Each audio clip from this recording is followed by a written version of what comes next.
Well, better late than never. It's been 3 days now, I guess, since the Daytona 500. Let's see, Monday, Tuesday, Wednesday. Yeah, okay, 3 days. Yeah, pretty sure I have to count that on my fingers. But, man, what a weekend of racing that was. Between the duels, which were close and decent to watch. I know they started off real slow, but that's kind of how the racing usually goes. Every race was pretty much like that. It started out real slow, and then the finishes were tense and close to everything. Before I get to the 500, I do want to mention that I hate the new rule in the Nationwide and Truck Series that you can only bump, but you can't push. Chris Buescher, one of the Buescher brothers, I think it was Chris, got penalized in the Nationwide race for it, I believe. Yes, in the Nationwide Series race. He got penalized for that, and he was bumping and not pushing. That rule seems very arbitrary. It seems borderline impossible to actually enforce. But, man, that I'm just not a fan of it. It just stinks. It's like I said, it's hard to enforce, and it just needs to go. But anyway, that was some sound reasoning, correct? Anyway, so let's get back started with my season. And man, what a 500 that was. We had a reign of biblical proportions. We had animals lining up 2 by 2 outside of Daytona, tornadoes, and all of that changed what was looking to be a very average 500. A lot like I figured the first it was going to be. Everyone was going to get single file and run around the top until the first pit stop, and then everyone that didn't get shuffled out was probably going to run around the top, and it got a little it wasn't overly exciting. And then the rains came, and there was a 6-hour delay, and once everything kind of got once everything, everybody got back on track, the drivers raced like a bunch of dudes who've been cooped up in RVs all day, because they were driving like nuts. And it was mostly the really good guys. Most of the guys you would think, wow, those guys are going to be in it for the championship this year. Those were the guys that were racing up front. Minus Tony Stewart, who had some problems, and Clint Boyer. Both of them had engine and I think Tony Stewart had fuel pickup problems. But those two guys are guys that you would think would be around deep into the chase season. But mostly, I mean, everyone that was up front were guys who you would think are going to be in the championship fight this year. Drivers, start your engines.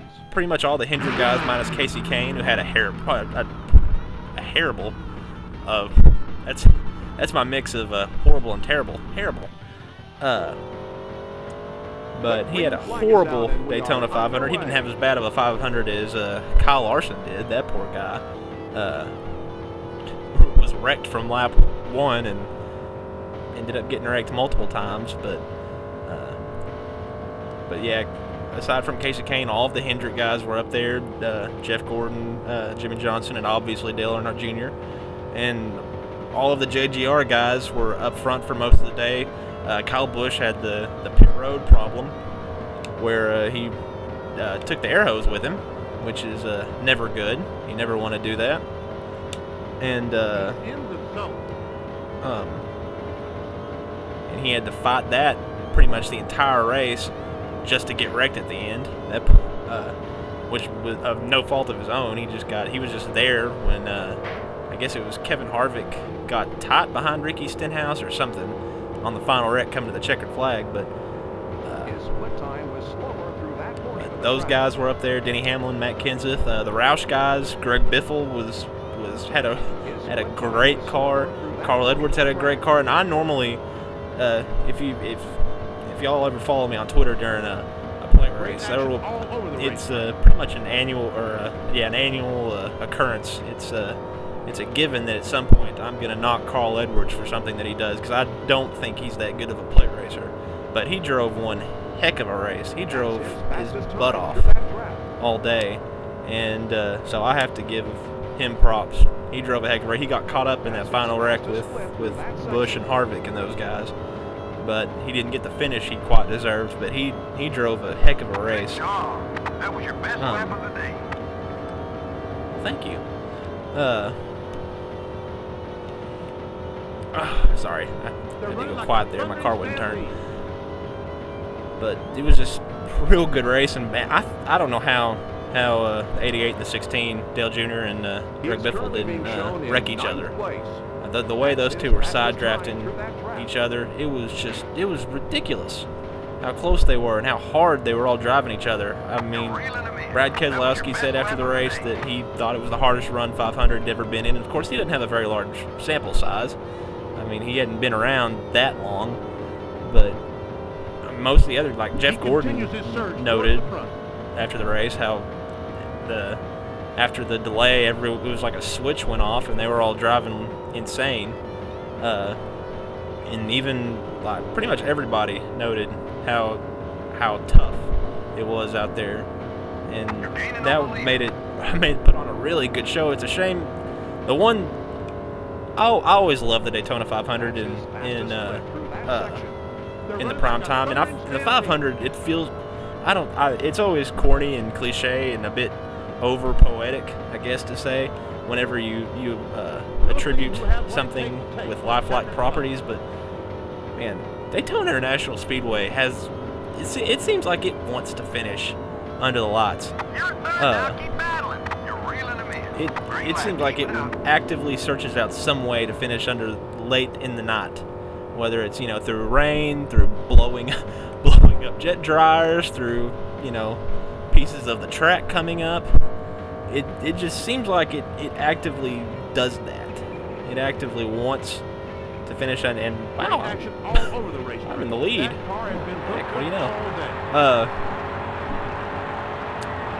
But it seems like it actively wants to finish under the lights, which I have no problem with. I like watching the race under the lights. It's just a shame because everyone thought like it got horrible ratings. I mean, the race got terrible ratings because none of the casual fans that tune in every year just to kind of watch the finish saw it because of the rain and because of the Fox showing last year's race and Fox News reporting that as the actual race.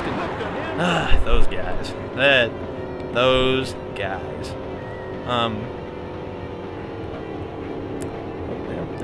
wasn't good. But it was a really good, really great race, and of course, Dale Earnhardt Jr. won, much to the excitement of a lot of the fan base. That was it's always fun to watch guys win and then just have no filter on their emotions. I mean, like Jamie McMurray comes to mind because every time he wins, it's like Niagara Falls. He's got tears for days, and that's the exact. I mean, Junior wasn't tears, but he was just. You could tell he was an excited human being. He was a very happy guy, and it was. Coolest thing was him getting out of the car and hugging everyone on his team. That was a pretty cool moment.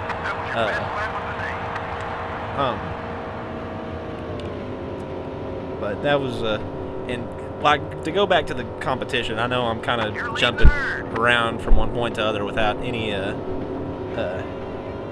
sort of continuity or whatever. That's mostly because I'm trying to concentrate on turning left here, and Mark Martin's making it really hard on me. Okay, and there's the wall.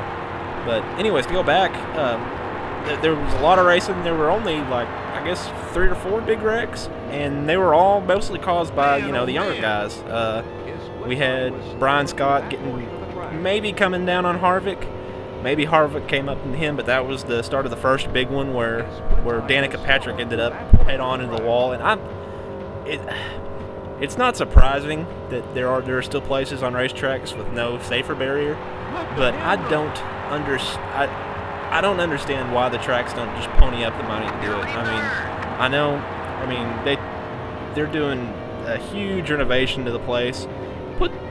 Put that money into making the whole track safe, because these cars are actively much like Daytona actively tries to finish under the knots. These cars seem to actively try to find the least safe spot on each speedway and hit it.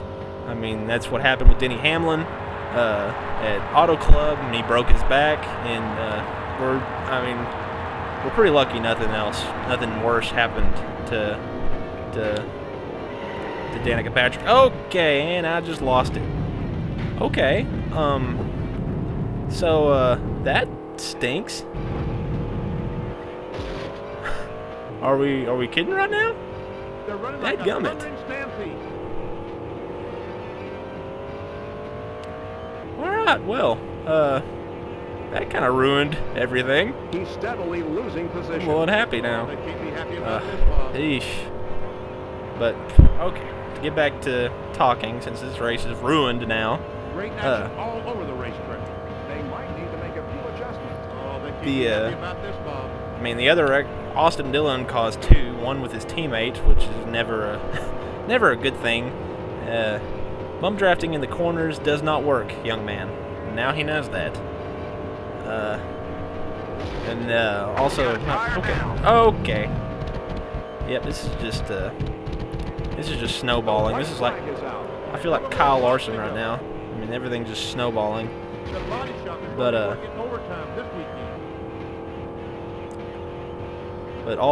everything seemed to be caused by the young guys. Like all the dudes up front who were driving their butts off seemed to be were somehow able to bring it around. I don't know how they did it, but it was just such a.